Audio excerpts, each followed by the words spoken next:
پخواني چټک توپوونکي کریم صدیق ته د روزونکي قرارداد ورکړل شو. افغانستان کرکټ بورډ د ملي لوبډلې پخواني پایلیز چټک توپوونکي ښاغلي کریم صدیق ته د روزونکي قرارداد ورکړ چې ورسره به نوموړی له دې وروسته د روزنې په ډګر کې خپل مسؤلیت ترسره کړي. ښاغلی صدیق د کرکټ د روزنې په ډګر کې تر لیول 2 یا 2مې کچې پورې زده کړې ترلاسه کړي چې ورسره به د روزنې په برخه کې د کرکټ ځوان لوبغاړي د نوموړي له روزنې برخمن شي. باید وویل شي چې کریم صدیق په 36 اوریزو نړیوالو لوبو او 24 ورځنیو نړیوالو لوبو کې ګډون کړی او په ټوله کې د افغانستان لپاره 1014 منډې ترلاسه کړي دي.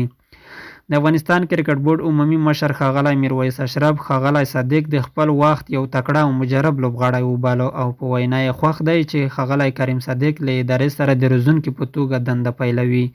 چې د لوبغاړو د روزنې په ډګر کې به ترې غوره روزنه واخیستل شي او د نوموړي روزنه به ډیره مثبته پایله ولري. دغه راز ښاغلي صدیق هم د افغانستان کرکټ بورډ له مشرتابه مننه وکړه چې په یاد ډګر کې پر نوموړي باور وکړ. د یادونه وړ ده چې افغانستان کرکټ بورډ دغه راز د ملي لوبډلې د مشر روزونکي لپاره هم د استخدام لړۍ پیل کړې ده